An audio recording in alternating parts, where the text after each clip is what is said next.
So when he ain't even in his house.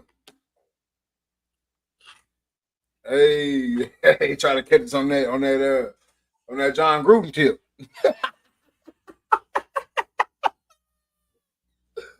try, try to catch us on that John Gruden tip. Not today, buddy. Not today, buddy. Oh yeah, because on YouTube you can hear it, but you can't see it. Hey, it's all good, man. Hey, I wonder how many times because we sat there for a while before. I wonder how many Yeah. times. Wonder how many times we sat there and nobody said nothing. Oh, he said he capping. He said he was capping. Oh, Go, boy. Man, boy, hey, that's a quick little slight scare right there. I ain't gonna lie, man. But anyway, you ready? nope. He said no. Oh, yeah, nope. Oh, yep. Let's do it.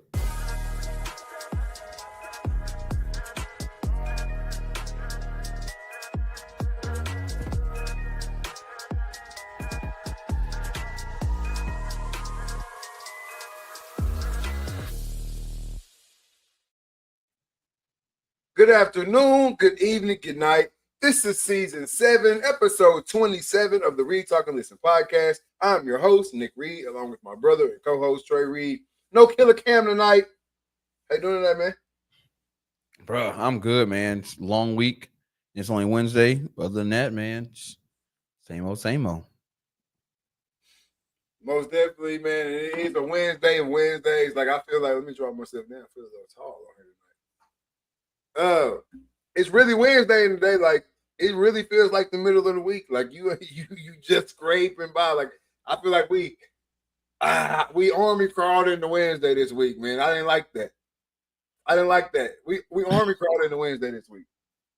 Yeah, see, I had a big show last night, so I was really all weekend and Monday. I was anticipating that show. So they like it came last night and then it went. Like it's like as soon as we hit start, we was done. And Yeah. you know what I'm saying? Today went by. But I feel like today just drug on and on and on. No doubt. We had a lot going on today. Man, just changing the head, did we like that? Cool. We had a lot going on today. Never really got a break. Never really got a chance to even sit down and think about tonight. Luckily, there's been a bunch of big stories. We didn't have to really just go searching for topics tonight. But man, we had camera crew in the office today. We had, going over here, grabbing these products, bringing them back, all type of shit today, man. It was just a long Wednesday. And like I said, we crawled into Wednesday anyway. Had a long weekend, out in the sun, running around all weekend long. I've been solo dolo at the crib for a couple of days. Handling all that. Just crawled into Wednesday, man. But it's time to turn up because it's Wednesday night. You already know. And bro, I've been like, man, we're gonna talk about NFL preseason. Get on this Shedeur Sanders tip. I've been hearing so many hot takes and cats just not getting it right. And people playing both sides of the fence already. Perfect time, man.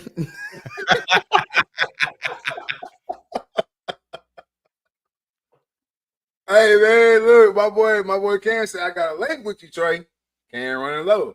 Don't need them coops, baby. Got him. I got him. But no, man. Looking at my watch, perfect timing. I can't say AP because I ain't got no AP now. You know what I'm saying? Looking at my Timex, perfect timing. You know what I'm saying? But shout out to Shedeur, man. We talked about it last week, how it really felt like low-key a setup. Yep. To get little to no team reps, and then be thrown out there into your first NFL game.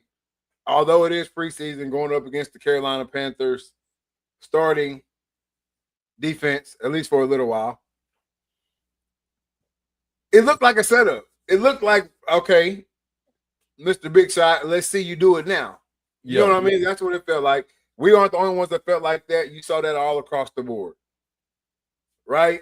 But then Shedeur comes out, and he's still Shedeur. Still should. Nothing's changed. No, dude, it's literally like he picked up where he left off at Colorado. You know what I'm saying? He looked poised in the pocket. You know what I'm saying? He was making his reads, getting the ball off fast. It just looked like he said, once I got comfortable, I was good. Yeah. And see, and then I hate it because then when it comes to the haters, the fact that it's preseason, it gives them an out. Oh, Yeah. it's just preseason, and they Yeah. only use that when it's somebody they don't like. When it's somebody that everybody cheering for, and he come out preseason and he ball out, shit, we told y'all he was gonna be cold. You know what I'm saying? But the last time I checked, you know what I'm saying, 14 for 23, 138 yards, 2 touchdowns. That ain't a bad game at all. Yeah. Regardless of who you playing, because guess what? At the end of the day, they all pros. I don't care if you second, third, fourth string, you all pros. Even though, oh yeah, man, them guys, some of them guys ain't even gonna be there. Okay, and everybody got to play preseason. It is what it is. You got to get your reps in. So I don't know. It made me feel good that he went out there and shined, but it also sucks because it's just like we said, it was a setup. Cleveland seems to be putting him in like bad positions to see like when he mess up, and it's like, damn, he didn't mess up. Shit, what we gonna do now? They look like they looking for a reason to get rid of him. I don't think they're gonna try to get rid of him. That would be the dumbest thing I've ever heard. I have seen people saying that. But that would be literally the dumbest thing. But it's Cleveland, though. It doesn't matter. They like money. They like money. At the end of the day, them wins and losses obviously don't mean a damn thing to Cleveland. We know this. Look at the situation, the way the place the franchise has been in for fucking. They've gone through 40 quarterbacks in the last 20 years. That's what I'm saying. Like the state of the franchise lets me know off the rip, y'all don't really care about winning and losing. But I do know y'all like money. Yeah. So Shedeur Sanders being on your bench at the end of the day, with the if you just never say he's not gonna be the guy. If they just go along and get along and never say he's not gonna be the guy, the hope of him playing will keep people coming. Will keep people coming to the games. Fill these seats up with 12 jerseys to watch 12, have a headset on, or watch 12, stand by me, or you know what I'm saying, or whatever it is. Keep buying the jersey. Keep buying the jersey to prove the NFL wrong. Because that money coming straight to us. Yeah, getting some. Yeah, he get a percentage of it. Yeah, he getting some. But that money coming up. Don't think we ain't getting our cut. So I think him being out of Cleveland is the last thing on their mind.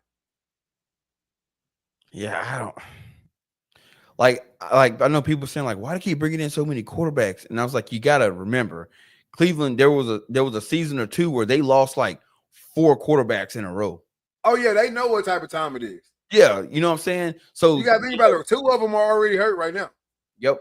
So they are stacking up. They stack up on quarterbacks, and so that's what they do. But he's kind of in a bad situation. It's kind of damn if he do, damn if he don't. Because he can keep going out there and playing in preseason and shining, and they never got to move the depth chart.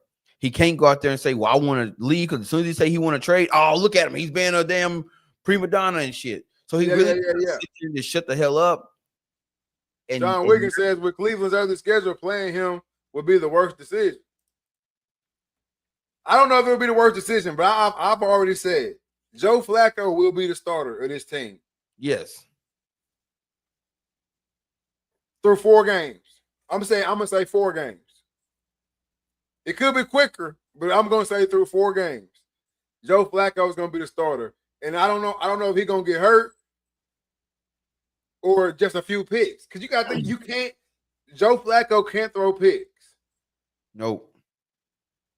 You throw picks this year, Flacco, you're getting booed out of the stadium. And that's another thing. With Shedeur on the sidelines, every time you put a quarterback in that's not him and they mess up, the stands gonna be calling for Shedeur. And I And think and you would think it would help him that vets on the team are saying, man, he should be the guy. And I think that's even hurting him even more because the coaches are so indecisive on some shit. They really are indecisive. Because even coaches like, are indecisive. This is not a. I don't really think they have a say so in the matter. I don't even think they, after listening to everything that's been coming out and everything that the owner is saying and everything like that, I don't even think the Cleveland Browns had a say so in drafting Shedeur Sanders.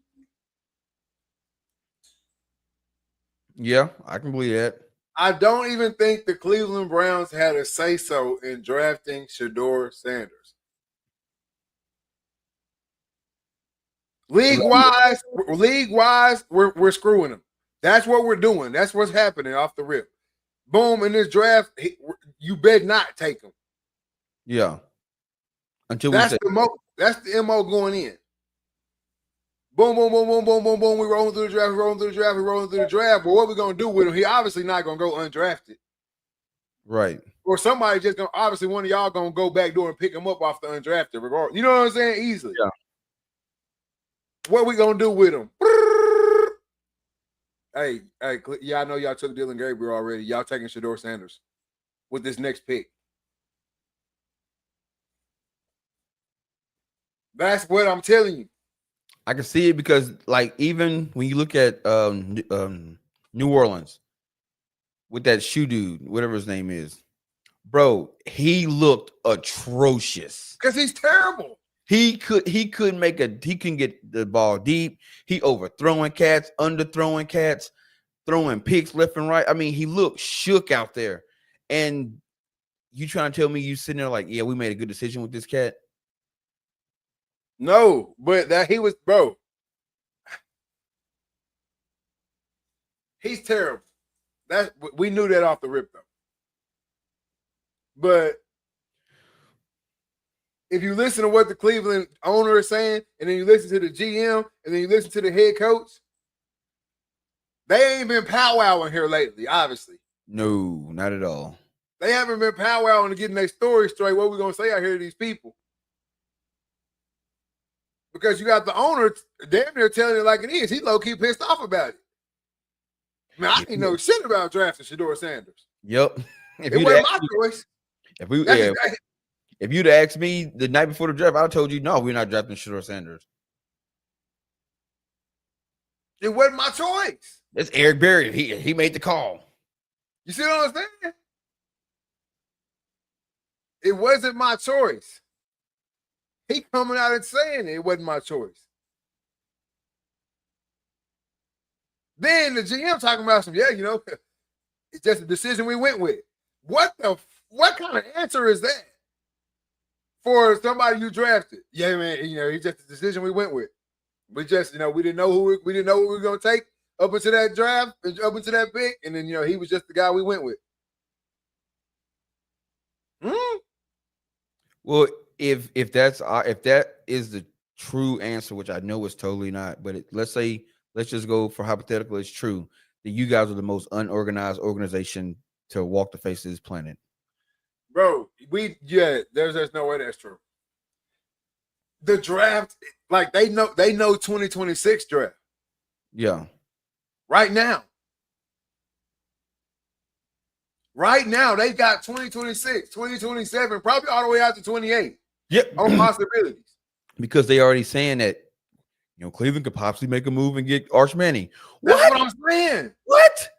Y'all just spent 2 draft picks on quarterbacks, and you're gonna go get Arch Manning? So if I'm Dylan Gabriel and Shedeur, I'm like, well, then what the fuck you bring me here for?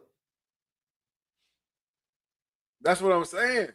But you gotta be thinking that anyway. If you're Dylan Gabriel right now, you gotta feel like the smallest. He already small, but you gotta feel like the smallest thing on this planet right now. If you're Dylan Gabriel, your NFL career has started off tragic, and you didn't have shit to do with you. Oh, even when collateral damage. Dude, you even saw it on his face this morning during the press conference. He gets up to talk, and it's all about Shedeur. And it's like, what? It's about Shedeur in the quarterback room. Oh Not yeah, I about, do have to say this too. The sideline reporters messy as hell. yes. Why would you go? They even talking to Joe Flacco. Even he said, "Hey man, I told my officers I had to go back to the office to take care of the business. Business is watching, read, talk, and listen podcast. Oh, Hell yeah." But no, even Joe Flacco, there's a real live QB battle, like fighting for my job situation going on in Cleveland right now. On national TV, you gonna ask this man, Joe Flacco, how does he feel about the motherfucker trying to take his job? They didn't say it like that, obviously, but that's what they're asking. no, basically, I think what they said was, you know, how is Shedeur on the field, or how do you feel about Shedeur's game, or how's Shedeur adjusting to the NFL? That's what it was. How's Shedeur adjusting to the NFL? And he's, oh man, he's gonna be all right. You know what I'm saying? He comes out, he's smart, he learns, asks questions, da da da da. You know, he's gonna be all right. And then follow up with, what does the Cleveland Browns got to do to win the season? Yeah, like what do you want me to say right now? Hell yeah, he adjusted to the NFL. He picking this shit up quicker than we all thought. Yep. You know what I'm saying? Like I'm not gonna co-sign on this on him getting my check. Bro, that's like me coming to your job. Like, if I come to your job and it's a dude trying to do this, you training this cat. You training this cat or whatever. And I come in, I'm the supervisor or whatever. I come in, I'm like, hey man, Trey, man, what's up with Rick over there, man? Hey, what are you doing? And you coming to me and be like, yeah, man, shit, he know double what I know. He teaching me some shit today. Matter of fact. No man, shit. He picking it up. He probably need about a couple of months. He be all right. That's what I'm saying. Like, yeah, I'm gonna give you the lesser version because hell no, he ain't good. He has not as good as me. Yep. So they asking Joe Flacco all this or whatever. And I'm sitting there like, why would you ask this man these questions? Ask Joe Flacco how he's doing in camp right now. That's how it. You feel like you're spinning it in camp right now, Joe? Got your legs under you. This is year what, 15 for your old ass? You know what I'm saying? Like, them kind of questions, that's what you ask Joe Flacco. If you asking Dylan Gabriel, how you feeling, man? I know you had a little hamstring issue, you know what I'm saying? What's going on with your hamstring? What you doing with your reps in practice? Not much is coming out in the media about you, man. Give us your take on how you feel you're doing in this QB race. Yep. That's the shit you ask Dylan Gabriel. You don't ask him, how you think Shedeur is doing right now? What can he can only give you such an answer. I mean, unless he like an Aaron Rodgers, like I don't give a shit how you doing. Exactly. But you can't do that when your first year. No, you gotta be Aaron. You gotta be an Aaron Rodgers to do that shit. But what's crazy is like, and I'm not, I ain't gonna say I am. I'm big into conspiracies. I ain't gonna lie to you, bro. I feel like the media is like, if we can like, we want to get our part in this too. We want to try to influence, what happens. So let's see if we can get the quarterback room against them by constantly asking about them. They get tired of them. Now they irritated, don't want to deal with them. But like I was telling mom today, I'm like, you can't not like this dude. You can't. I listened to a podcast and this guy was talking about Shedeur, and some guy called in and he was like, he really ain't that good. And then another dude called in and goes, hey, look, man, I'm from Cleveland. I've been a Cleveland fan for 42 years. Let me tell you something. The kid only played one preseason game, but when you drive around the city, there's a sense of pride in the city. We feel like we got a steal in the draft. Kids love him. He was like, my nieces and nephews, all they want to do is want to meet Shedeur. Yeah. We haven't had that kind of pride in a long time in Cleveland. And he goes, and I go to the training camps. And he goes, I'm telling you now, the media ain't putting out all the real shit because the kid is actually after putting in work, real work. And the guy didn't have nothing to say, but it's like he's doing all the right things. And whenever you hear people critique him, it's always shit that ain't got nothing to do with football. Like I heard one cat say, oh, he has all the things and more to be an NFL quarterback, but it's the watches, it's the music, it's the speeding tickets, it's all the stuff in between that just don't that don't do it for me. Why ain't nobody said nothing about Anthony Richardson? Thank you. He dropped the whole album. Bro, because it's not about that. They just at the end of the day, they just don't like him. They don't like him. They don't like his pops or nothing. They just don't. And you can't talk shit about football. You can't critique. You can't shit talk the football because it's good football. It's always so odd to me, right? And we're gonna get to his performance in a minute because I watched that Joker from start to end. It just amazes me in no other situation. In no other situation where a person was groomed from the time they could start doing whatever field they was in, whatever they could start doing, they were groomed by the best. And then they finally get to the stage to, show all that off. Everybody sits on it. Yep. In any other situation, you got a doctor who, when he grew up, his daddy was a doctor, brothers is doctors. You know what I'm saying? When he grow up, when he come through and he go to that same medical school, they gonna be like, "Oh, that's your last name? Oh, okay, go. We know you good." Yep. You know what I'm saying? Same thing with the music. Same thing with everything. We're gonna give you the benefit of the doubt just based off we know what you came through. We know the process you did to get here. But then you come here to Shedeur, and it's like, oh, fuck all that, man. He trash. You know what I'm saying? We don't care who trained him. We don't care that the best QB, because then we don't care that the best QB that has ever played this game, the unanimous GOAT, co-signs his talent. And we still find a way. Yep. You see what I'm saying? So I just feel like that shit's weird. But shout out to Shedeur, because if you watch the game, you saw that second string O-line for the Cleveland Browns. It looks like a second string O-line for the Cleveland Browns. And he still went to work on their ass. Yep. He took away so many headlines with that performance. Yeah, and people still find a way to shit talk it. Oh, I say it's just preseason. If any other rookie would have came out and played like that, it'd be like Jackson Dart, he threw 2 touchdowns. Hey man, Jackson Dart looked pretty damn good out there, didn't he? Okay, yeah, he did. Look good. What about Shedeur? He was playing with the second string guys. So was Jackson Dart. That's how the story goes. But I ain't even worried about the people saying it's just preseason, because I'm already prepared for that. I'm already prepared for this just preseason crowd. You know what I'm saying? I know you don't know ball. As soon as you pull that out, I know you don't know ball. Yeah. I know you ain't been paying attention to what's going on either. So that's cool too. But anyway, because look, if you want to talk about anything in that game, because we know Carolina talking about how good Carolina fans and reporters are talking about how good Carolina's first string offense with Bryce Young at the helm, how they look when they went down there and scored that little TD. So why ain't nobody discrediting that bullshit? Y'all might not get a win this season either. If y'all want to say it like that, y'all should have no hope moving forward. If y'all taking away Shedeur's credit off this game, don't have no hope moving forward for that little pissant drive that Bryce Young had when he made Mason Graham look like a damn fool. The dude that Cleveland took first. Yep. On that drive. Don't even count that little drive, because Mason Graham ain't nothing but a rookie.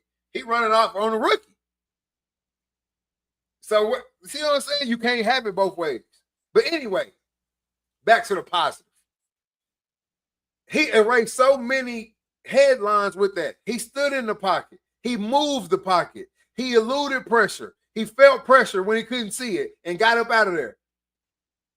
He scrambled well. He did hold on to the ball just a little bit too long sometimes.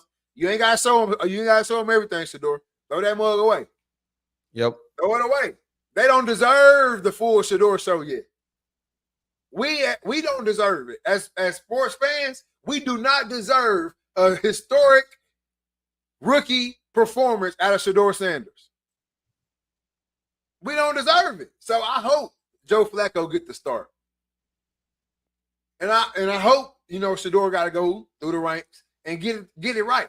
Because y'all ain't going to let him have it no other way. Nope. They're not. So I don't think we deserve as sports fans for Shedeur to come in as a rookie and take Cleveland on a playoff run. We don't deserve to see that shit, man. No, and Cleveland don't deserve it. Hell no. No, like truth be told, and I know this will be like fairy tale finish. Shedeur comes in week 5 and takes Cleveland. Boom, they make the playoffs and they get to the Super Bowl and they win the Super Bowl. I mean, it's storybook, but let's say it happens. Say he gets MVP Super Bowl. He then has to sit there next to the owner who said, "I didn't want you here." Receive the trophy and got a grin and shit with somebody who said, "I don't want you here. I didn't want him." But I'm sure if y'all won a Super Bowl, you're gonna take them trophies. I'm sure every time y'all win, you're gonna be damn happy y'all won. If that did happen, I hope right there on the damn stage with the mic in his hand, Shedeur Sanders say, "I demand a trade." I demand a trade, or are you glad I'm here now? Nah, fuck nah. Are you glad I'm here now? I demand a trade, and I'll sit out.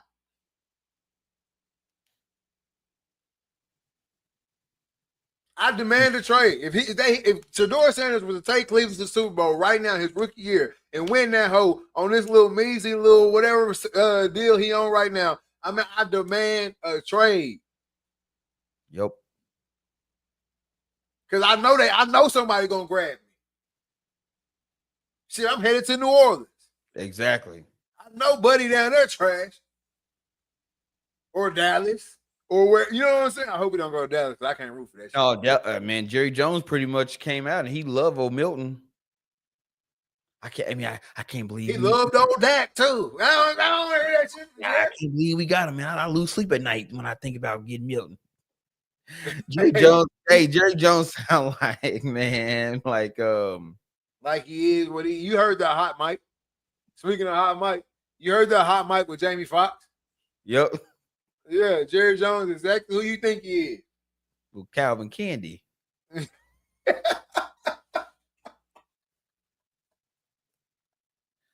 Little Calvin Candy-ish. Hey, but no, Shedeur did his thing, man. The touchdown pass was good. He threaded the needle some. He did it. He had some touch passes. I hate to see that one. I hate to see that one sail on him when he had the running back wide open down there. That would have been another touchdown, I think. Yep. I was talking to one of my homeboys and I was telling, like, man, like he was threatening. He was on those touchdowns. Yeah, but man, had there been some real NFL players out there, they'd have picked that off. Like, dude, if you look at the passes, he put them where if the receiver don't get it, ain't nobody getting it. Even people like, right. Hey, whoever said that shit, just clock it. Because I guarantee you, if you go back in a couple years, whoever that corner and that safety was on that play, probably gonna fuck around and be on their team, and they're gonna love them to death. They're gonna love them to death. And that, bro, it was one of the dudes that got kicked out of the game was a 6th-year fucking veteran. And that's preseason. He played in the preseason game. So that's what I'm saying. Anybody who talking about, it's just preseason, but them boys out there fighting for their life. You want to be one of them cats on the sideline wearing the street clothes. Exactly. During the preseason. Man, them boys out there fighting for their life in that preseason. Man, you better learn something.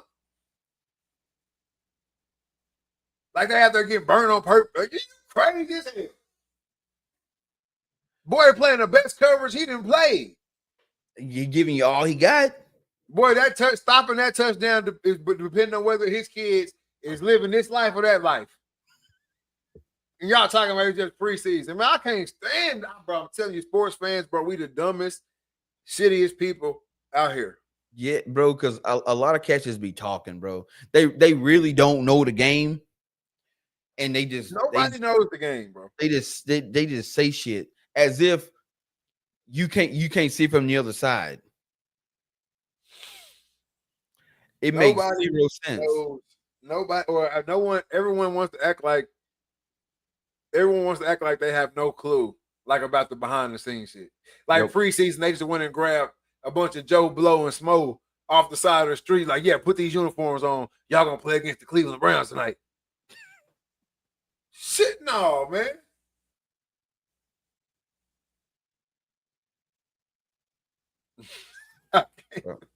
And you see who they ain't talking about during who had a bad preseason game? Oh Genty. man, you gotta know that shit. Ain't talking about his performance. Three Yeah, carries for negative one ain't nothing yard. to talk about. 3 carries for -1 yards. I hate the NFL draft. Yep. Ain't no reason Genty shouldn't be in Kansas City or some shit like that. You know what I'm saying? That's the type of shit. Like, bro, why do we want to see Ashton Genty in Oakland? Man, it's sad, and we talked about it before, but when you take a cat, when you got those first 5, hell, first 10 picks, you were the bottom 10 of the league. You're at the bottom 10. It is what it is. I would say 5 and up. You got a whole lot of rebuilding to do. You ain't 5 and tomorrow we need one more piece. It's a whole lot more pieces you need. Everybody talking all this shit about Cam Ward. Cam Ward is going into a burning house in Tennessee. A burning house. They didn't sold off every piece they had that was worth a damn is gone. And you're gonna bring in a rookie quarterback and think he's gonna bring you to the promised land? You got all kind of holes on the defense. Your offensive line is shaky. You got a weak ass receiving core. But you can put all this pressure on this one kid.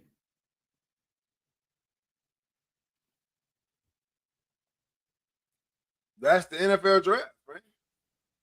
We gonna take the best talent that we know, and we gonna give that shit to the worst possible team. He ain't shit to talk about when it came to Genty. No, that wasn't shit to talk about. But what did Oakland? Who did Oakland sign last year? At running back that was supposed, was it Jacobs?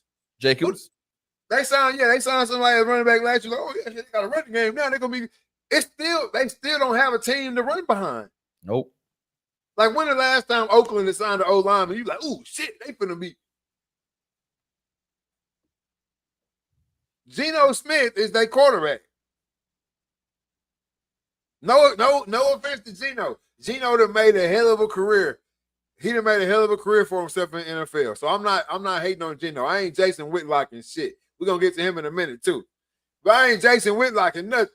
So Geno, he didn't carve himself out a great career in the NFL. No, you know what I'm saying? No nothing. But outside of the few little spurts, we done seen a few little spurts of West Virginia. Yep. Out of Geno while he been in this league, but we ain't get the full, you know what I'm saying, the full meal deal out of the whole situation. Nope. So it ain't like Geno just go all of a sudden get to Oakland and then, pew! See what I'm saying? Yeah, I'm right there with you. I'm right there with you. Geno, he's not the savior. So now you bring in Ashton Genty. Think about it. Your number one player on your team don't affect your score ever. Nope. Unless he pick that hoe up off the ground. So what is Ashton Genty gonna do for your team? Nothing. Hell, y'all should have got Jackson Dart. Yeah, bro. See, when you are a bad team, you got to recognize it, man. We got a whole lot of rebuilding to do. So we got to go 2 routes. Are we gonna get us a start with the quarterback and build our draft around him, and hopefully, build it around him and makes moves in the offseason? Or are we going to get a guy to be our captain on defense and build a defense around him and then work on and just slowly bring in bits and piece together offense and make it happen? You got to pick and choose. If you are a rebuilding team. And like when I look at Cleveland, you are a rebuilding team. You didn't invest it, you don't have no quarterback. But this is what you do got. You got two cats that can potentially be your starting quarterback. Pick one and say, you're going to be our guy. We're going to run everything through you. Oh, by the way, we got 3 first-round picks next year. So we got to figure out how the hell we're going to make this shit work. We got 3 of them jokers. You got 3 first-round picks. Cleveland should be, not this year, but next year. Well, hell, in 3 years, they should be a playoff contending team. Yeah, but you don't have 3 years because you're gonna lose at Myles Garrett. Yes, right now he's still in peak top performance shape, and he anchoring your defense, and you're gonna get that for maybe the next 2 years, hopefully 3, 4, hopefully. That's barring no injuries happen to him or nothing. But at the end of the day, he in them trenches. Yep. The same thing with the Raiders. Your best player is in them trenches on every play. That's not good. Yeah, Myles Garrett, 29. And been in the league for how long? Since 2017. That's what I'm trying to tell you. He in them trenches. 8 years. He not gonna play for 20 seasons. He gonna be like AD. He just waiting to win something. Yep. And I'm out. Genty just gonna boost jersey sales. No doubt. He just gonna boost the jersey sales over there. But no, Cleveland, you gotta go. You gotta go. You're gonna end up being like the Cowboys. Yep, your window gonna close. That window, that clock, that mug start ticking. The second you get your piece that you need to build around, that clock start ticking. Because he only gonna be there for so long. So right now, you got Miles. I'm pretty sure you just drafted a bust in Graham. Yeah, definitely. But I shouldn't say that. That's early. It's hella early. I shouldn't say that. Honestly, I think he is out of shape. Yeah, I'm frustrated by the draft pick.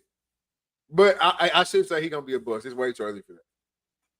But you got Garrett for now. You got the Graham dude. Your defense is solid from last season. Your run game is and your quarterback game is . You got a nice tight end. No Diddy.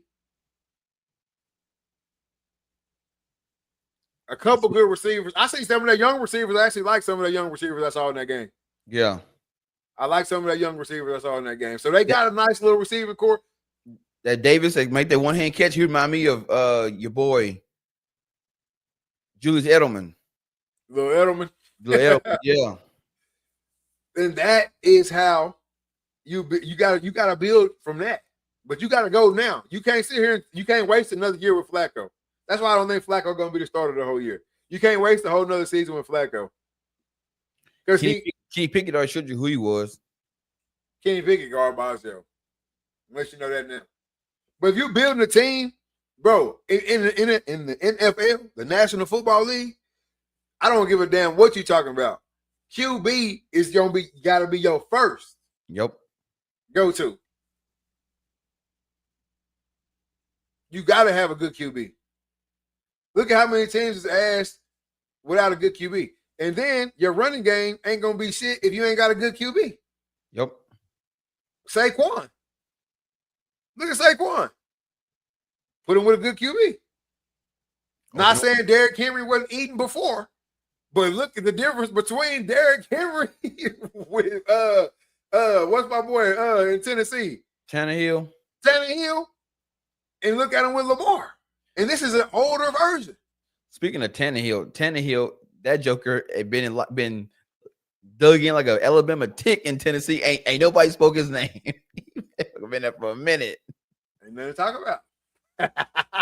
He's like Quentin said earlier.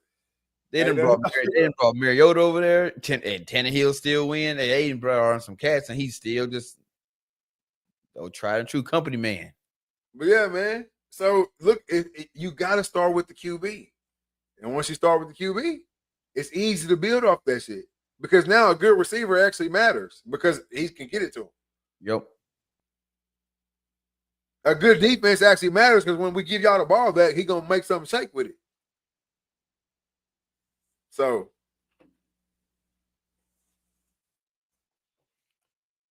it's gonna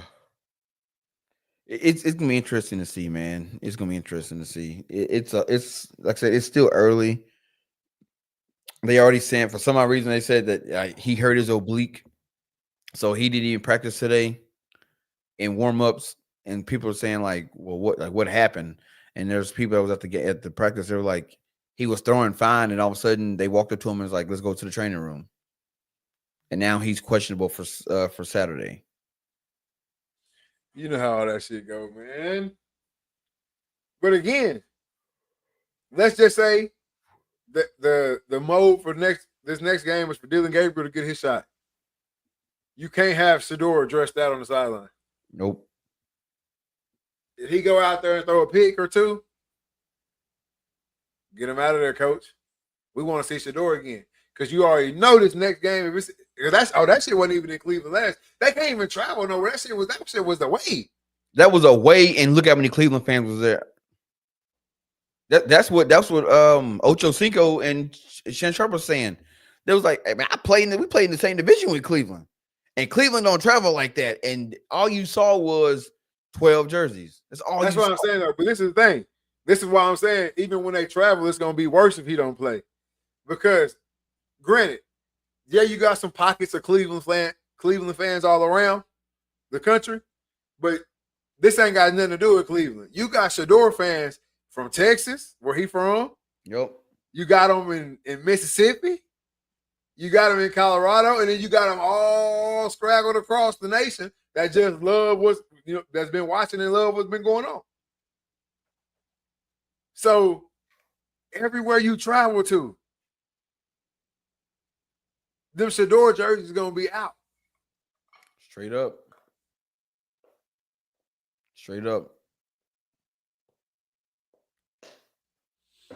And even Shallow, he doing his thing. Shallow doing his thing. All the Colorado boys doing their thing. And I think this needs to be talked about a little bit more because this shit goes all the way back to when y'all was trying to talk that shit about them not being coached at Colorado. Yep. Oh, it's just all media. It's just all hype. It's all this, and that. And the third, they're not really getting coached. They're not really getting better. Blase, blase, blase. Well, damn it. It looked like to me they was learning something. Learn something. Jimmy Horn did his thing in the same game we were just talking about. Yep. LeJontay Wester takes it to the crib. First touch in the NFL, take it to the crib. Also had some great catches in that game. Xavier Weaver did his thing. Where he at now? He in the Cardinals. Ooh, that's a good space. A good spot for him. Who I'm forgetting right now? The running back. What was the running back's name? Running back did his thing. I forgot his name.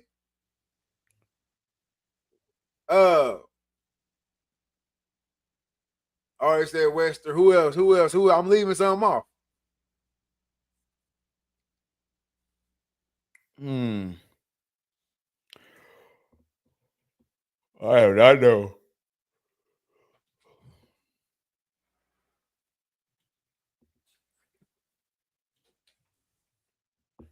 But all the Colorado boys did their thing. And it just goes to show you, man, like all the narratives that was coming out of there, all the shit that was being thrown at Colorado last year, everything was just BS. Yep. It was just headline fillers. So shout out to him. I'm ready for the season, man. This shit is already written. But we talked about this a long time ago. Go back in the episodes and go back earlier in the season. In this season right here, we talked about this shit before these boys even got into the NFL, before we knew which teams they were going to be on or any of that. there's one thing that you it separates you from the pack when you pull up, when you get on a new team or anything like that. And it's the previous coach you had. Yep. You see it all the time. You see it in Little League from year to year. You see it when you get to high school. If a cat move in from somewhere else, you see it. The last coach you had is what separates you from whatever team you coming on to now. If you had that coach that was on you about everything, you just gotta be like this, it's gotta be perfect, you gotta be this and this and that and that. You get to a team that's lax, you're gonna look way different than everybody out there when you're doing your shit. Yep. Same way, vice versa. If you come from a sloppy program and you come to a tight, buttoned up program, you're gonna look extra sloppy out there.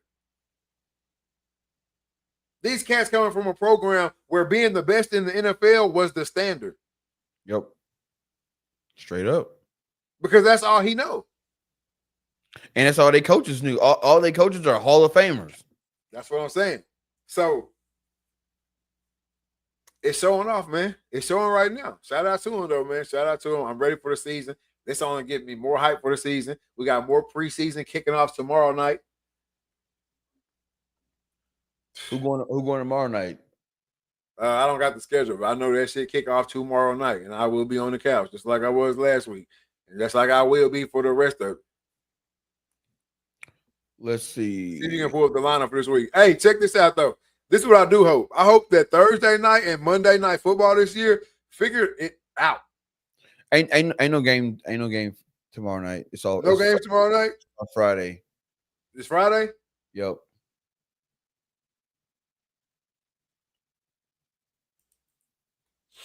But yeah, Thursday night and Monday night, y'all got to figure this shit out this year. We're not going for this again. Oh yeah, everybody who been practicing together this week going against each other. Falcons. Hey, Calvin Ridley is on the Titans though. I know you talking about their receiving core. They were talking about their receiving core earlier. Calvin Ridley is back. Okay. Oh yeah, he got in trouble for gambling. Mm-hmm.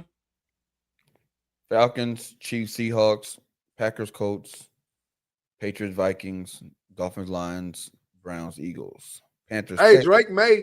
Just since we're talking about preseason football, Drake May didn't look too bad the other night. Oh, in New England? Yeah.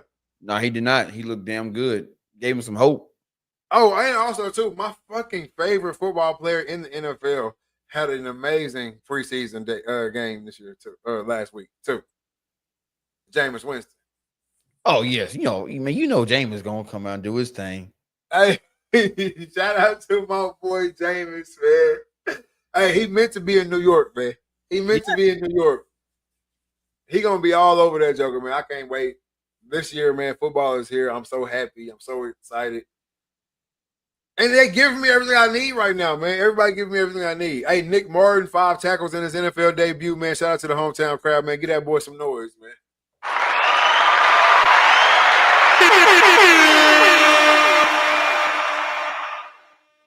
Landon Jackson, another Texarkana native, makes his NFL debut, man, for the Buffalo Bills. Get that boy some noise, man.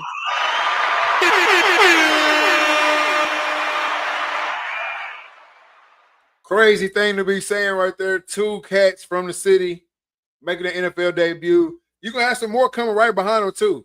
Yep. You're going to have some more, too, coming right behind them, man. You got Tracy Rebels out there at Michigan State right now that, I mean, every time I see a picture of him, man, hey. He's getting. That's what I'm saying. He's no ways up there, man. That's what I'm saying. So, like, you got to think about that. You got to think about the Prevo kid coming through after that the next year. Plenty of more. I'm not thinking about the T-ball kids probably going to be in the NFL. A bunch of cats that I'm not thinking about. I don't have their names right here in front of me, man, but they're gonna be there, man. It's gonna be short. It's like starting a little pipeline, man. But to have 2 cats make their NFL debuts from the city with the football season right here on the cusp. What do you think about that? How do you think that makes the football players and the athletes in the city feel right now, getting to turn that shit on and watch that? Well, if you from the Grove, you hyped up. You hyped up. You going into camp a little bit different, or you taking camp a little bit more seriously than you probably have in the past. the cats that's not from the Grove, it probably don't do too much to them because Oh, I don't think so. they're not close to it. I disagree with that. I disagree with that. Maybe for the older cats who ain't got a chance in snowball hell to play football again, you might feel like something like that. But as the athletes, I think as far as like the kids and the guys that are actually still playing right now, it's gotta turn you up because it's not like it used to be, right? Yeah. These cats ain't really like, oh, you go to LA, you go to PG, I don't mess with you, none of that. Man, they hanging out on the weekends, they riding the camps together. You know what I'm saying? That's just your boy. And when you know what I'm saying, once you graduate, that's just your boy. So I don't know. I think, or I would hope anyway, I would hope that all the coaches in the city is like, hey, look at this right here. They got Nick Martin. He's an under 6 foot guy. Yep. You see what I'm saying? I would hope that these coaches are using that as a tool. Like, hey, look, you ain't got it. You can make it now. Now, Nick Martin is probably one of the hardest hitting cats I've ever seen. But you see where I'm going with it. You know what I'm saying? You can make it. Not saying you ain't gonna have to jump through the fire to make it, but you can make it. Being an under 6 foot guy, right here out of good old Texarkana. Straight up. You know what I'm saying? And then same thing with Landon Jackson. Like, hey, right here out of good old Texarkana, you can make it. Drafted too, so it's not like the what we've seen in the past. Yeah, undrafted. You know what I'm saying? So, shout out to him, man. That was huge for me. That was a really great thing to sit down and watch, and be able to take that in. Right? I wish my kids were a little bit older to actually understand that. You know what I'm saying? To understand what we're looking at. Yeah. You know what I'm saying? But shout out to him, man. Shout out to them all. That shit get me hype every time I talk about it. Yeah, because Nick, bro, I mean, you called it when he was in high school. He said he probably gonna be the best cat to come off this team. And dude, he a ball hawk, man. He find the ball and go get it. And it's to his strength, some type of strength though. Like I honestly believe some people just have a strength that you can't, others can't tap into. Like others on that same build. Yeah. Others that same build can't tap into the same, you know what I'm saying, strength. And he just had that. I saw him with a knee brace on. This is when I knew. And when I really started talking to you heavy about him. I saw this cat with a knee brace on. Had the ACL, I think, the year before. Had come back from it. Had a knee brace on, was limping. It was like a big ass wrap knee brace too. It wasn't like the Don Joy's, yeah. Yeah. It was like some big wrap, like leg stiff knee brace. And the punishment he was delivering to these kids on both sides of the ball with basically one leg. I was like, you can't teach that shit. Nope. There ain't a workout for that. That's all but up here. Yeah. All up here. And it's like, it's a difference between somebody out there making plays and then somebody out there delivering punishment. You know what I mean? And that's so like whenever I'm watching football and I'm watching games, especially at the high school level or middle school level, whatever, I ain't really looking for nobody making plays. Honestly, if you're a standout athlete in high school or middle school, you should be making plays. Yeah. But if you out there delivering punishment to these kids. Because in high school, when you delivering punishment, that shit changed the game. Because especially if you on defense and say whoever you playing, they got a badass running back. And every time you hit him, all you doing is, like you say, you hitting that tree in the same spot. Except instead of a tree, you only taking out a little bit. When you're in the person, you taking out 15% of them, 10% of them, 20% of them, and you just knocking it out. They don't want that shit no more. Mm-hmm. They come now. They get to making false steps. They get to tiptoeing through the line. They ain't hitting the hole as hard. They head constantly on the swivel, and now they done. They throwing a screen pass. He more worried about getting hit than he is catching the ball. It's over with. You a safety and a receiver going on a go route, and he get the link stretching out, and you crack his ass. You ain't got to worry about him no more. You in his head. like, yes, football is a physical game, but at the high school level, that shit is all is mental. Who is Yeah. tougher? Who tougher? Now, college, a little bit different. Because everybody gonna be delivering punishment. Just who gonna deliver punishment the longest? Yeah. In college, it just gets more mental. Yeah. How can I, you know what I'm saying? How can I avoid the punishment? The scheme is avoiding the punishment. Or, you know what I'm saying? Like, it just goes more into the head because everybody's physical catch up. Yep. So it just goes more into the mental. You got to get more into the mental. NFL, same way. Shit, everybody out here fast as hell. Everybody out here strong as hell. Who know where they supposed to be? Who can get there? Who got the best technique to be able to get there just a step faster? Or whatever it is. You know what I'm saying? He delivered fucking punishment. Every time I saw him play. But especially for some reason, I don't know why that would stick with me. I think it was a playoff game too, if I'm not mistaken. And he was just, I'm talking about he cracking shit on both sides of the ball. And I'm just like, yeah, he the one. He the one for sure. So shout out to him, man. Shout out to everybody who's getting it right now. Shout out to all the high school cats going through that fall camp. Just started school. Shout out to all the college boys out there. My boy Johnny Murphy, man. Shout out to my boy Johnny Murphy going through camp right now out there in Oklahoma. Johnny Murphy. Johnny Murphy also Texas County cat at Arkansas High. Yep. You know what I'm saying? He a senior this year. He's a senior this year at Eastern Oklahoma. So you know what I'm saying? So Texas County got it going on. We just gotta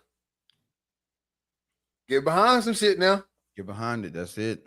Get behind some shit now. Hey, if you're tuning into the podcast right now, we got a lot of YouTube activity tonight too. Shout out YouTube.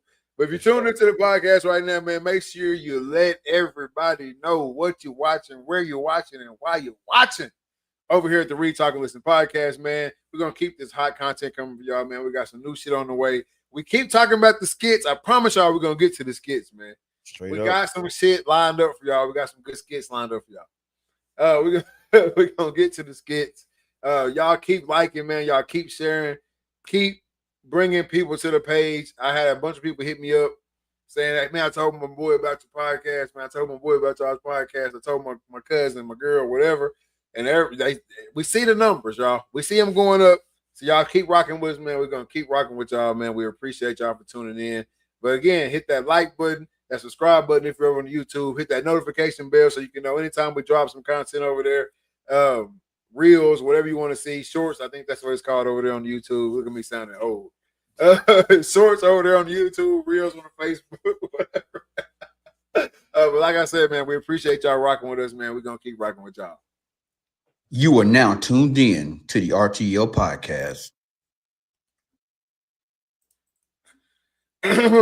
Man, I see on the notes, man, we got male cheerleaders in the NFL. I do not know where you're going with this, so I'm going to let you take that over. All right, I mean, it is what it say. The Vikings are going to be the first team. They just hired 2 male cheerleaders, and man, it is sending the Cats in Minnesota in a frenzy. Hell, I mean, really, NFL fans in a frenzy. It's kind of split actually, which I was surprised that was a split because you got one side that's like, I don't pay all that money to go to the game and watch the cheerleaders. I don't even really notice them. And if you ever been to an NFL game, unless you sitting in front of them, you do not see them. You don't see them. And the other half is like, you know, NFL is now getting soft. Now we doing this shit again. So it's just like, is it going to affect the gameplay? This is a classic case of I want something to cry about. I want to have something to say. Because before you even just said that right there, when I first seen it, I was about to say, outside of the Cowboys cheerleaders, when is the last team's cheerleaders you even seen? Thank you. I can't tell you how many NFL cheerleaders, I can't tell you how many teams NFL cheerleaders I've seen. I know the Cowboys shit, and I didn't even really see them on the game shit. I be seeing them, my wife watching the shit on TV. Yeah, the TV show, the reality show. So outside of that, what other cheerleader do you see? I don't know. I think this is just a case of I want to have something to complain about. That's it. So I'm gonna speak my piece. And honestly, had the Vikings not come out and said nothing, no one would have ever even known. That's what I'm saying. I don't think anybody would have ever even noticed it. Nope. But if you would have asked me, I would have said they already had them. Thank you. I would have thought they already had them. If you would have asked me, how many male cheerleaders are in the blah blah blah? How many male cheerleaders are in the NFL? I would have tried to give you a number. I told you 32. I would say at least it's one per team. One on each team? At least one a team? That's not ain't bad a guess. That's what I'm saying. Because they got to pick them up and shit. You need at least one, but no, these ain't even cats. These is actually they acting like the females. They're not even the ones out there picking people up. Well, all of them, that picking people up shit was just a sneak in. That's how they was tricking everybody back in the day. Oh yeah, they just pick them up. But if you really ever watched them, they doing that shit too. They just ain't got the pom poms in their hand. Yeah, they doing the same shit. They just ain't got the pom poms in their hand. I've been seeing that. I've been noticed that shit. I'm like, oh yeah, that's just a sneak in. That's how they get you. That's how they get you in there. That's how, yeah, you just gonna be picking them up. Nah, you ain't just gonna be picking them up. But doing stunts too, my boy. Yeah, I would have guessed the number. I would have been like 50 or what. I would have threw a number out there. There's no way I would have said 0. Yep. But that's not shit that goes through my head. Yeah, that's what I don't care. Like I said, even when I went to the Colorado game, college game, bro, I think the only time I saw the cheerleaders was at the end of the game when they had pulled them from they was on this our end zone in the back, and they pulled them out the way because it was it was overtime. It's like, man, y'all get the hell out the way. Yeah, we don't want y'all messing up shit. Bro, it was right in front of us. When you was playing football in college, you didn't see them cheerleaders. Nope. When you ran out, that's it. You ain't seen them cheerleaders, bro. You didn't see them. You see them on campus. You didn't see them during no game. Nope. They in the corners and shit. Like, you don't see the cheerleaders? They way out of sight. And then people go, what about halftime? You don't see the ass at halftime because they ain't the ones that go out there at halftime. The band, or they brought some musician in, or it's the dancers or whatever. You know what I'm saying? They got somebody for that. Once you get past high school, the cheerleaders ain't the cheer. They do exactly what their name is. Once you get past high school, they lead the cheers. That's it. They lead the cheers. Bro, they got a dance team to go out there and dance. Once you go to A&M, then they got the core out there leading the cheerleaders down. They ain't got no purpose. They got no purpose, man. Hey, bro, yeah, I was like, oh, I see this male cheerleaders on here because that's why I was thinking. That's why I didn't even ring my bell that you was about to say you was finna break some news. That there was some breaking news in this. I thought you better say something crazy about the male cheerleaders in the NFL. Not that they was getting their first 2. No, they getting a first 2, and this is kind of this is the cat that's been like leading the pack. They kind of put him out in the front. Dude right here. Oh shit. So yeah. That's who. See, this is my thing too though. For the photo editor on that right there. You wrong. You wrong. You didn't have to tighten that up like that. At every NFL game I've been to, halftime show is someone from the city singing. I got a Paul Wall concert at the Texans home opener 2 years ago. There you go. Exactly, man. Shout out Paul Wall. That editor, he didn't clean up the cat's wrinkles, and he touched his picture up. That's what I'm saying. You did that. You did him for the bad, low key. Because I promise you, bro, that's probably a 25, 30-year-old man. That's some shit there, man. Yeah, you really did him for the bad right there with that shit. I ain't gonna lie. Hey, no correlation, but no correlation for this next topic. But we got OBJ. We got OBJ on the schedule. It's been a lot of stuff surrounding OBJ lately, man. I think a lot of people too putting a lot of disrespect on his name, which I don't like. But give me your take on that. Yeah, because people keep playing off like he's some kind of scrub. Yeah, like he was a scrub. Go ahead. Yeah, they play off like he's some kind of scrub. Oh, you wash up. Y'all fail to realize that before he hurt his knee in the Super Bowl, he was on his way to being the MVP. He was tearing that shit up. Is what it is.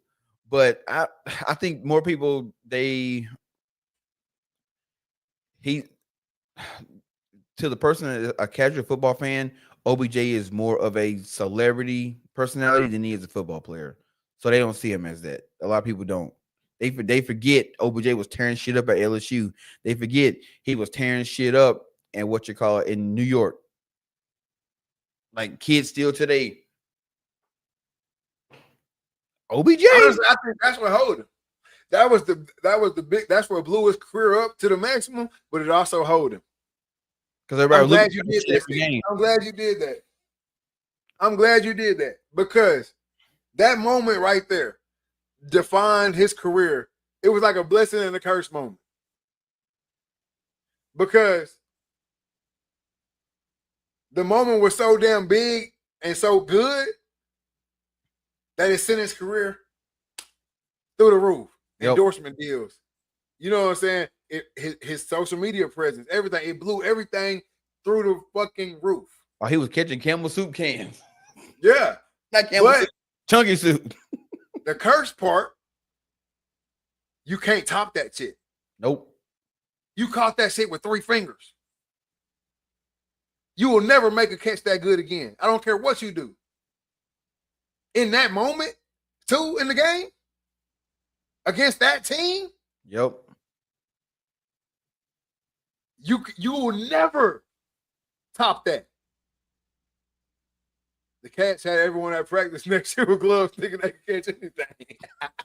Nah, for real. You know how many players Odell Beckham calls across the country to have to run extra trying to catch that hoe with one hand.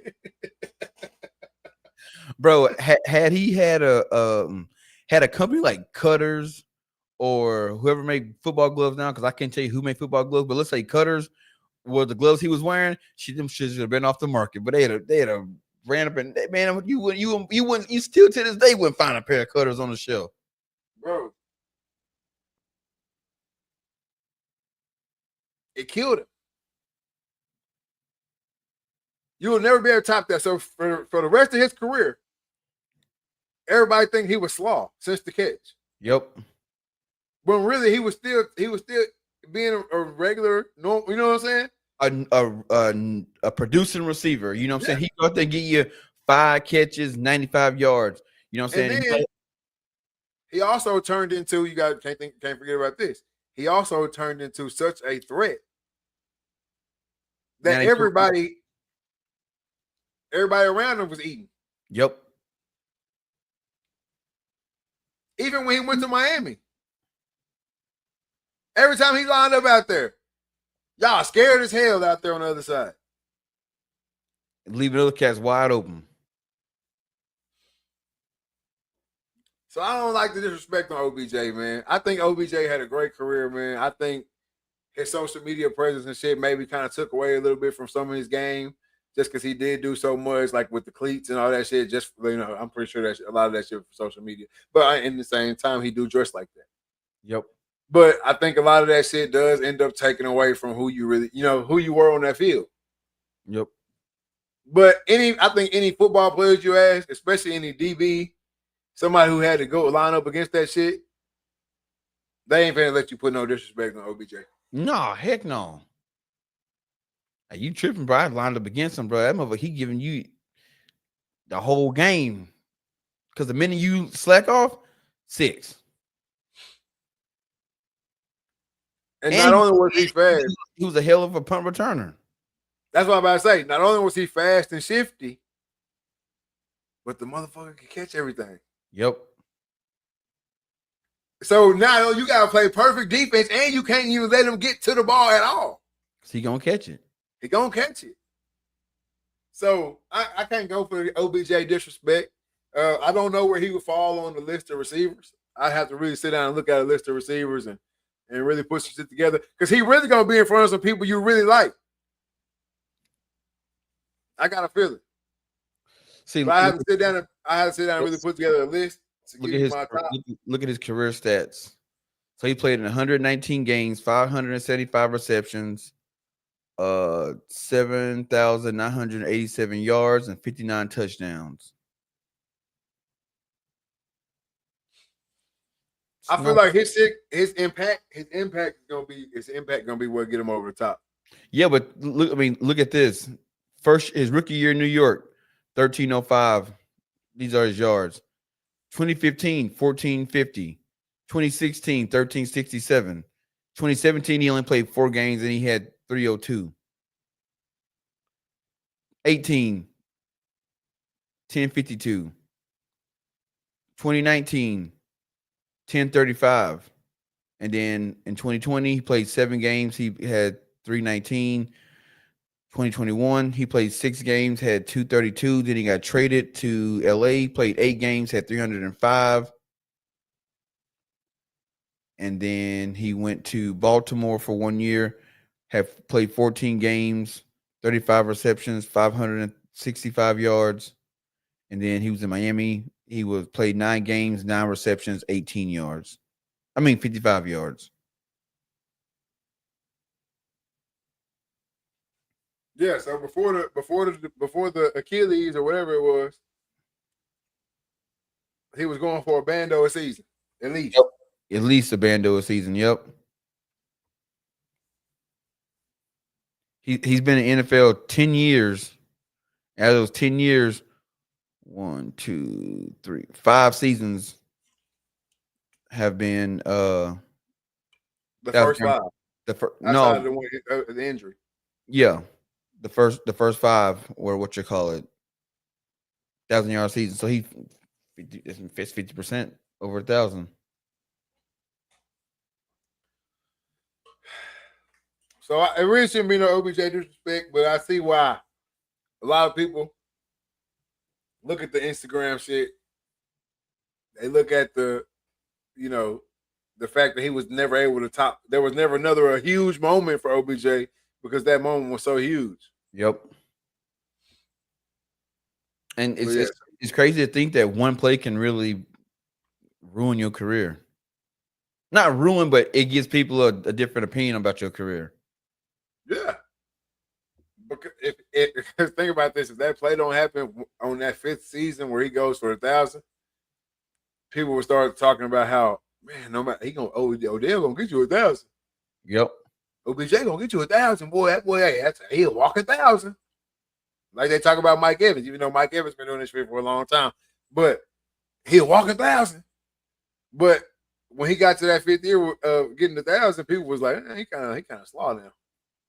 Who, Mike Evans? No, OBJ. Mike Evans, because the reason why Mike Evans 1,000 every season is so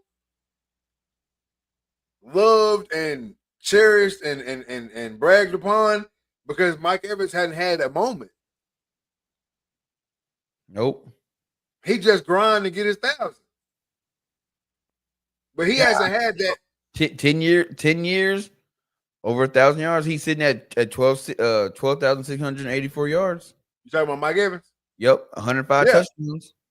Oh, I hope you wasn't checking me because I'm spitting my shit straight. Yeah, I'm just bringing. I'm just for the people. I'm spitting. I'm spitting them numbers. I'm knowing it's for the people. Hey, but no, he hadn't had that moment. He's a great receiver that's gonna get you 1,000, and that's what it's gonna be. But had Mike Evans did back in 2017, even though he's still making 1,000 every year, people would still be waiting for the next. Yep. That's why I say sports fans, man, we shitty. I think the one thing he is known for is he caught Tom Brady's last touchdown pass, and that motherfucker came back. Who? Oh, Mike Evans. Yeah, Mike Evans, the one that caught it in that Super Bowl season. He caught his last touchdown pass. And then he came back. And Mike gave to that fan, and then the fan was like, I got a piece of history. He's like, nah, no, you didn't. Nah, you ain't got no more.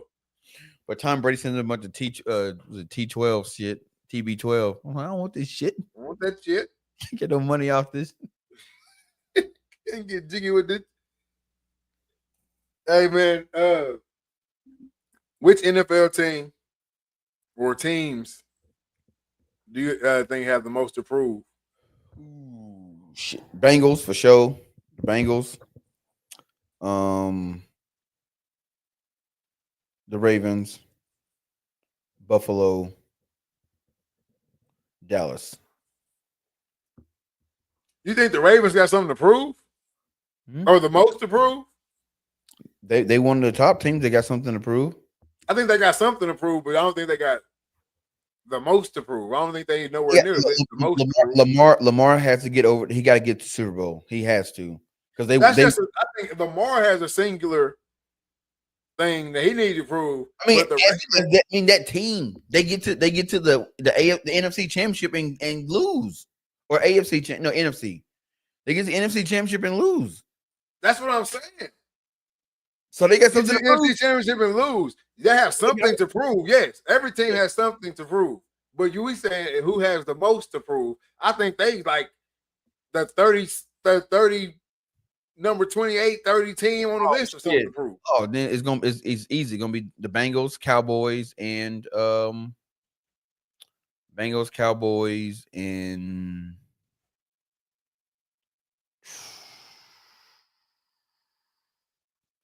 think that's it. Bengals and Cowboys. I say Jacksonville is number one that's got the most to prove right now. Because what the hell y'all been doing? I can agree with that. You see, we ain't heard shit from Jacksonville.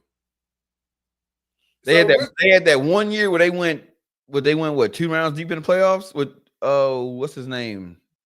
Lawrence? Yeah. So that's what I'm saying. They sitting on Lawrence, Etienne, my boy over there on the defense. What's his name? Jack. They got rid of Ramsey. No, I know Ramsey. He in Pittsburgh. Jacksonville sitting on some high picks. Is what I'm saying. Yeah. So now it's time to circle the wagons. What y'all been doing? You got Travis Hunter now? Yep. What is y'all gonna do? So that's what I'm gonna say. Number one on the list is good old Jacksonville. Number two, I don't even know if I should say Dallas because I don't know if Dallas is trying to prove anything. Yeah, but they do have the most. They one of the teams with the most to prove. Like we're still a fucking great franchise in football. You know what I'm saying? Oh, you talking about Jerry and Jones? Yeah. Yeah. I said Jack, but it's Jones. The Cowboys got the most to prove as far as like, hey, we're still the America's team, woo woo woo woo thing. They still got that going on. So I think they hop on the list the most to prove. Who else would I say would be most to prove? I think Atlanta got a lot to prove. They got a lot to prove too. They got a lot to prove too. Y'all got Bijan, y'all got the Terrell Cat, y'all got the Pitt. Is it Pittman or Pitt? Kyle Pitts. Kyle Pitts, the tight end. Michael Penix. Michael Penix. Yeah, y'all got a lot. Y'all got a lot to prove this year. Houston. Ooh, I forgot about Houston. Houston. I know my boy Hunter in the chat. Houston, man, y'all got a lot to prove this year, man. Y'all got a lot to prove. Because last year we started off. And then so Houston got a lot to prove. And I think that's gonna be on my head on like who got a lot to prove. Yeah. Because everybody else like Cleveland, obviously, but then I mean Stroud this year. Stroud got a lot to prove. What about Washington? I don't think they got a lot to prove. They went 2 rounds deep last year? Yeah. I think they pretty much proved like we're here now. So they just got to make sure they don't tank it. Strap for MVP. Hunter Harrison College. Strap for MVP this season.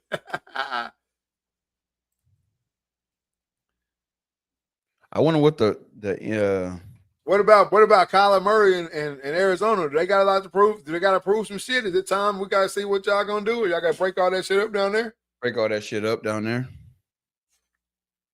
Marvin Harrison Jr. Hey, he been eating the weights. Have you seen his side by side from last year to this year? Yes.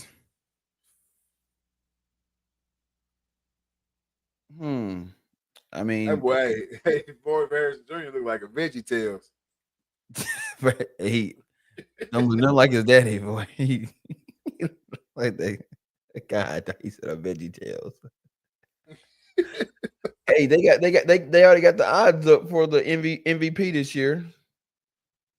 It should be a three-peat by Lamar, but we know what happened last year. You got Lamar at plus 430, Josh Allen plus 600, Joe Burrow 600, Patrick Mahomes 650, Jaden Daniels plus 1,000, Justin Herbert. How is Justin Herbert in there? We just putting all the QBs that we like in there. Jalen Hurts plus 2,000, Jordan Love, C.J. Stroud plus 2,500.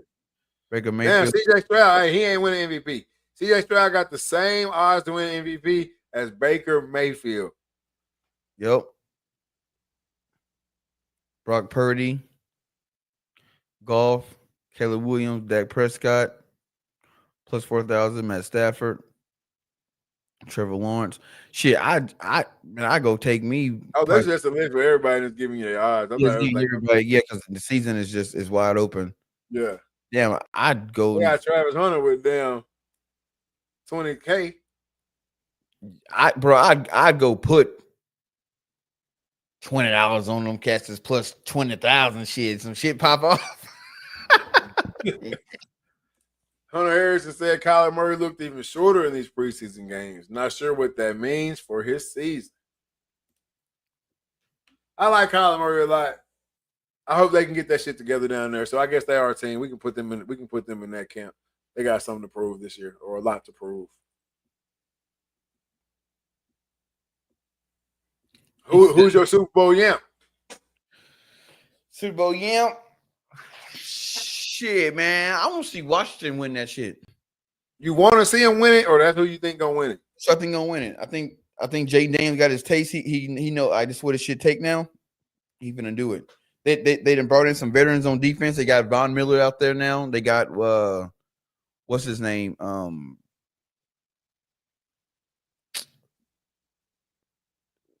The dude from Ohio State, Chase Young. Oh yeah, got Chase Young. I think they did real good in the draft. They got some pieces in the draft, some receivers and shit. They brought them some help. So I mean, they are doing the right shit in Washington. They just doing it quietly. They are doing Debo over there too. Yep. Oh, I forgot about Debo. Yep. So they gonna be all right. I think Brock Purdy got some shit to prove, but they didn't wholesale this team out, all the players out. He ain't got because that window, bro. You had your chance, son. We gave it to you 3 times. Yep. You don't get. I can't believe Kittle stayed. I can't believe Kittle stayed. Shit. I can. Have you seen his house? Pretty nice house. And I know who paying for it. Shit. He gonna be on the top of the tight end polls every season, no matter what team he on. So shit, give me my bread and let me sit right here. I saw a thing. Travis Kelce was on a podcast, and he said when he was going through the draft process, he got to meet with Cleveland. He said he broke down in tears, just telling them like, "I die for Cleveland. Like I please draft me."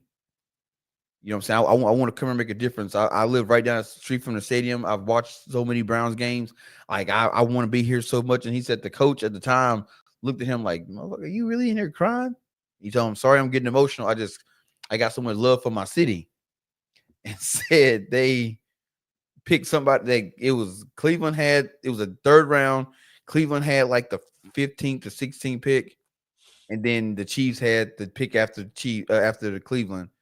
Cleveland went with somebody else, and then he ended up going to the Chiefs. He was like, he was like, he was actually mad. He did not want to go to the Chiefs, but he's like, it kind of paid off.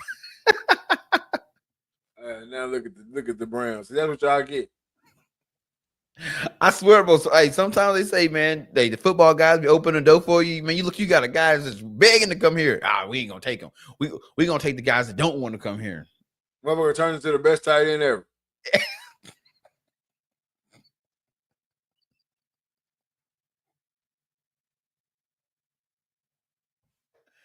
Could have been with your squad, bro. That's what happened with fucking Texas. Johnny Manziel want to come to Texas. Yeah, we don't need no Manziel. Toe college football up. Adrian Peterson want to come to Texas. Mac Brown say he too small to play at Texas. Oklahoma, tear your ass up. Mm-hmm. That's how it go, man. RG3 want to play at Texas. You can't be no quarterback here. Motherfucker go win Baylor and win every record you can fucking win. At Baylor. Put RG3 at Texas. What happened? He probably went. They probably going of 3 more national championships. Yeah, it definitely would have been different because he was tearing Texas ass up. So that definitely.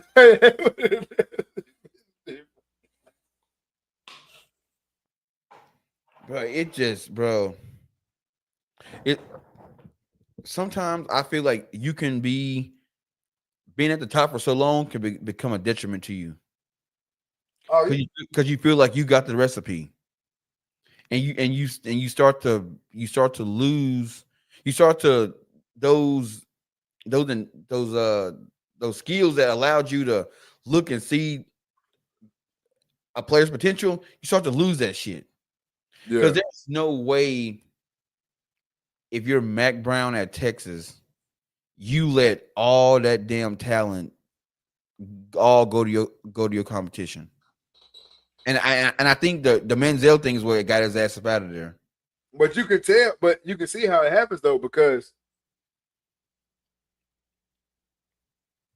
when you get to that level where Texas was, or they're there again now, but in that time where Texas was, think about how many good on paper dudes are saying, "Hey, I want to come here." If you got any type of juice, you saying, "Hey, I want to come to Texas," because you want them to pick you. So how do you decipher which is which? I don't know. How do you decipher which? I mean, I will say this. I was nowhere near the Texas locker room or anything like that. But I feel like at the time I was looking at the cast they was recruiting like, what the fuck are y'all doing?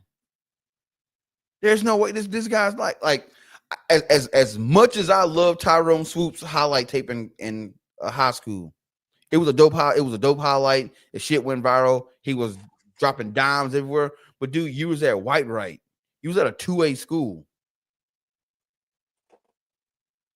There's no way you're gonna be my number one quarterback. Yeah, but you got to think about that too. Tyrone Swoop's got to Texas because his figure. No, did he? Oh yeah, he was supposed to be Vince Young 2.0. That's what I'm saying. I can turn you into Vince Young. I don't give a damn if you had 2A, White Right, wherever you go to school at. When you get to Texas, you look like Vince. I can teach you Vince. I can make you into Vince Young based off your build. And that shit didn't happen. It didn't pan out. And I think that happens more often than not when it comes to like coaches who are on top. Whatever made you get on top, however that team was, that's how you're gonna try to make every single team. Yeah. Your QB, you had Cam Newton, you had Vince Young, you had somebody like that. I guarantee you, every one of your quarterbacks gonna be 6'5" and up, and they're gonna be 240 and up. That's your prototype. That's the QBs you like. You know that shit work. And you gonna have some that fit that prototype that slide up in there that ain't got that extra little shit they had. You know what I'm saying? They got that extra little That shit you can't see on paper. That shit you can't test for. Exactly. So I think Mac Brown, he sees Johnny Manziel come along, little scrawny white dude. He's like, shit, no, he really ain't looking at nothing white.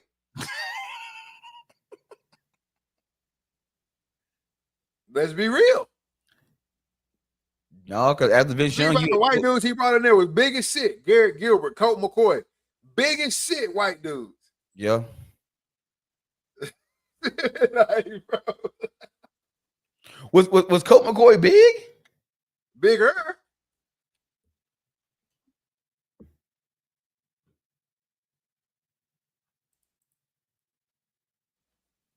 That motherfucker still got a job. God damn. 38 years old. Still in the league. Colt McCoy, where's his stats at? What's your size at? 6'1", 212? Hell, that's even on the smaller end for Mac Brown. Yeah. But that is the cats that he bringing in. I'm not looking for no little scat back to be my QB. And he went down the old College Station and tore your ass up. You was out of job, player. Hey, that was a straw that broke the camel's back. Hey, even look at the QBs that came through the QBs that came through North Carolina while he was there. Big ass white boys. And black. In black. I don't remember no black cats. Yeah. Shit, yeah. I'm telling you, man, once them coaches get their prototype of who they like and shit, that's how they go. Think about it. Ain't Kyler Murray playing for his college coach right now? Yes. Or he was before he got traded or before he went to get a new job or whatever. Yeah, Kingsbury. Yeah. I know your shit work. I can work with your shit. That bill right there.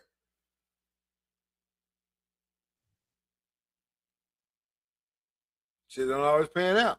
I will say, Nick Saban got the same shit. That motherfucker seemed to find the big dreadlock some bitch and running back in Bama. At one point, he like, damn, how long motherfucker been here? It's a whole different cat, dog. That's a whole different cat. At one time, the Alabama locker room, with helmets on, they all look like they're like the same person, except the short one that won the Heisman. Mark Ingram. Yeah, Mark Ingram. Bro, but even Mark Ingram fit the bill. He didn't got the damn dreads. Mark Ingram, Trent Richardson, Eddie Lacy, Derrick Henry, Kenyon Drake. But Kenyon Drake don't fit the bill really. Like he don't look like them. He light skinned and shit. But everybody else, same shit. Even Alvin Kamara. Yep.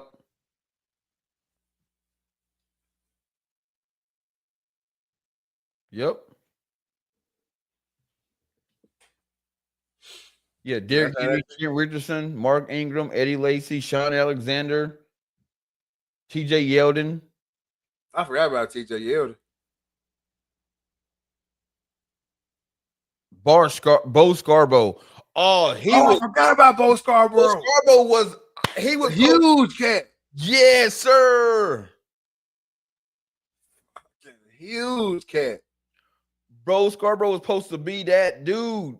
What happened to him? He was playing for the Cowboys.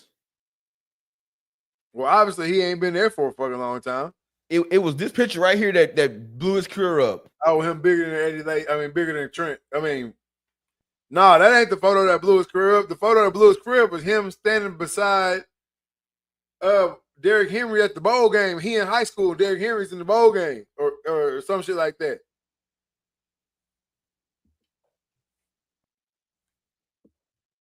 Or maybe his freshman year or some shit. Oh, I can't remember. I know a picture you're talking about. I can't find it though. But yeah, they were standing like right next to each other. Yeah.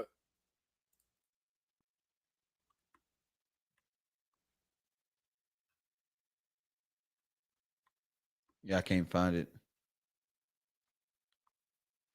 No, it was no. You thinking about the picture of Mark Ingram standing next to Derrick Henry at the bowl Mm-mm. game Mm-mm.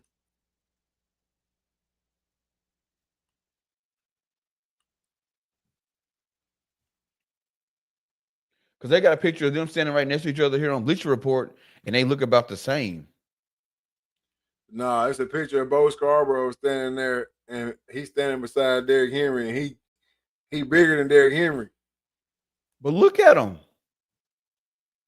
What'd you say? That's the picture right there. Look at them. No, that's not. That ain't it.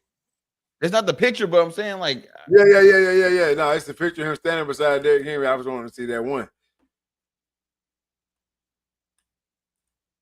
Because that's the one where everybody was like, man, hey, who the hell is this? it wasn't this one, was it? You talking about the Mark Ingram standing there next to Derrick Henry when Mark Ingram already in the NFL? Yeah, it ain't this one, was it? Hold on, I'm not on the screen over there. No, but that picture on the left is the one of that's the Trent Henry. I mean, that's the Derrick Henry Mark Ingram photo right there on the left. Yeah,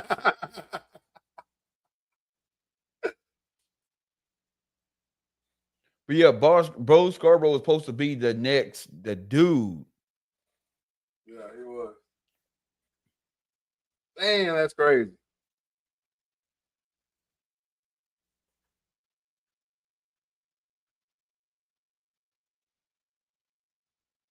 Shit, Bo Scarborough, he been at Tennessee. He been all over the league.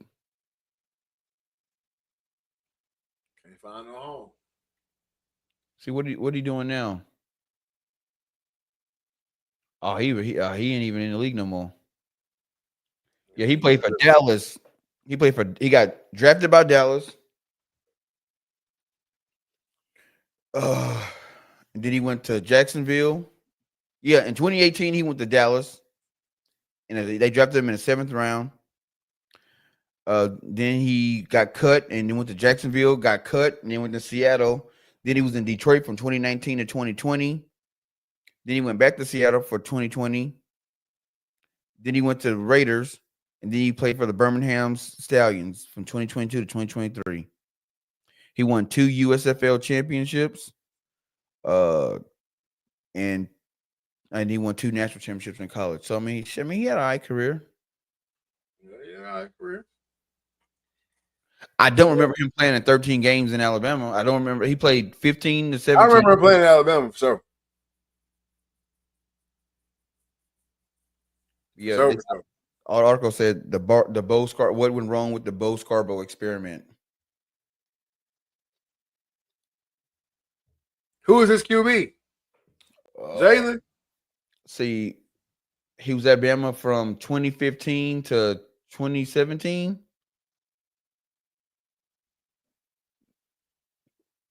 I don't know whose quarterback was.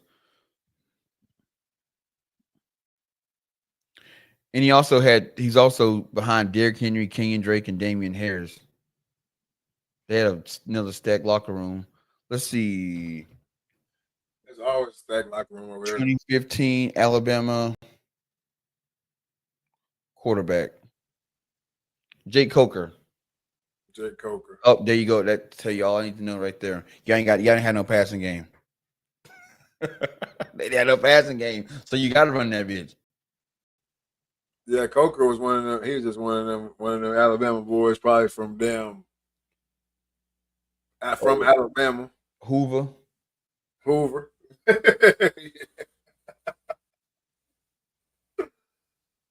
No doubt, no doubt. But shit, man, you know what time it is, man. My favorite part of the show, mental health checks. Gotta have them. Gotta know how you been, 1 through 10. Personally, what's going on with you? Physically, taking care of yourself, and business wise, what you got coming up next? Man, personally, man, just staying busy with work as always. Same old shit, different day. But everything been good.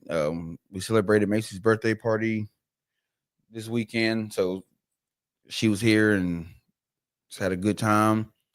And after I went to the watermelon supper, that was dope. So just just Watermelon supper. I mean festival. Went to the watermelon festival, man. Just had all around good time this weekend. Just relaxing, man. No podcast, nothing going on this weekend. So I just took some time off. Actually, took all last week off. Um, and then so personally, man, sitting at about a 8. Ain't nothing too bad going on. Physically, man, just getting up in the morning, walking, got the treadmill at incline 15, walking for about an hour and a half with my pack on, and then going to work, coming home, doing the same thing. So when I get off here, I'm gonna hop on and get my little 30 minutes in before I go to bed.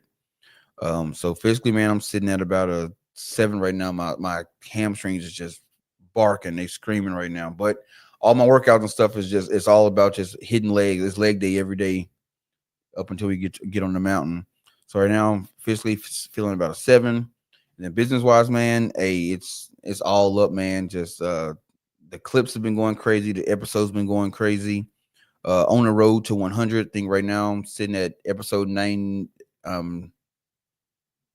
Episode 90, I think 95. I'm 5 more away from, yeah, episode 95. So 5 more episodes away from 100 episodes. Got 2 more episodes, 2 more shows recorded this week, and I recorded a show yesterday, which was a dope show with Miss Sue Tidwell. And then we got some big stuff in the works, man. I cannot wait to announce it to everybody, but it's a big step in the right direction, and I cannot wait to share it with y'all. But right now, man, business wise, sitting at about a 9. Green arrows going up. Gotta love that, man. For myself, man, personally, definitely can't complain. It wouldn't matter if I did. Uh, Everybody's good, man. Everybody's healthy. Everybody rocking. Everybody living, man. So we're just getting it day by day. So I give that thing about an 8 on the personal scale, man. Physically, man, feel really, really good right now. Like I said, went out this weekend, played in the softball tournament. Um, Pretty hot. Definitely not 20 something no more. You know what I'm saying? So definitely was feeling that a couple of days after. You talking about hamstrings, feeling like they're gonna pop out the back of the leg. Definitely we had some of that going on, man. Um, but it felt good to get out there and run around again and sweat a little bit and compete. You gotta love that, man. So physically, I give myself about a 7 or 8 on the physical scale as well. And then business wise, man, everything is everything. Work is going great right now. Nicholas Free Photography going great right now. Hey, if you need anything, please don't hesitate to call. Easy booking process. Um, I'm gonna take care of you. You know what I'm saying? I'm not like most photographers, man. It's not strict. I love what I do, so I don't have too much of a photo count. You know what I'm saying? If I like the photo and I took it, I'm not gonna keep it because I gave you 15 and you paid for 15. Like I don't understand that. If I take a photo and I like it, what am I gonna do with a photo of you? You know what I'm saying? Yeah. So I'm gonna put that in there with it. You're gonna get a few extra. You're gonna get a lot of extra probably, man. So yeah, keep booking with me, man. Um, keep sharing my name out there. Keep sharing it. Keep tagging me in it. I know I don't respond to a lot of stuff whenever there's like 20 people getting tagged, um, and somebody looking for a photographer. But I see it and I appreciate it, man. So y'all keep doing that. But everything is everything right now, man. I gotta give myself a 9 on the business scale, man. With green arrows going up. Um, everything is everything right now, man. Everything is good. Oh yeah, for sure. You Straight got up. any you got any last words for the people before we get out of here? Oh yeah, man. Just I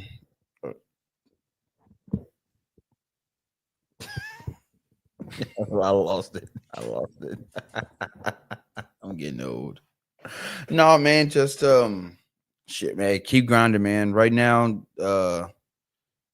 the world is looking a little shaky, man. But yeah, you just gotta keep grinding and make sure you take care of you and yours. No, no doubt, man, no doubt. Hey, summer coming to an end. We literally just had a cat hop out on foot, running from the cops right down the street from my house, like literally right here, just a few days ago. But so man, hey, grab them kids a little tighter, man. Hold them a little closer. It's summertime. The crazies are out. The craziness is going up, man. You should see that same person on aisle 3, 5, and 7, and then again out in the parking lot. All right, everything is not a coincidence. And have yours on you, because I for dang sure gonna have mine on me. All right. And with all that being said, man, this is season 7, episode 27 of the Read, Talk, and Listen podcast. I am your host, Nick Reed, along with my brother and co-host Trey Reed. No killer cam tonight. We are out.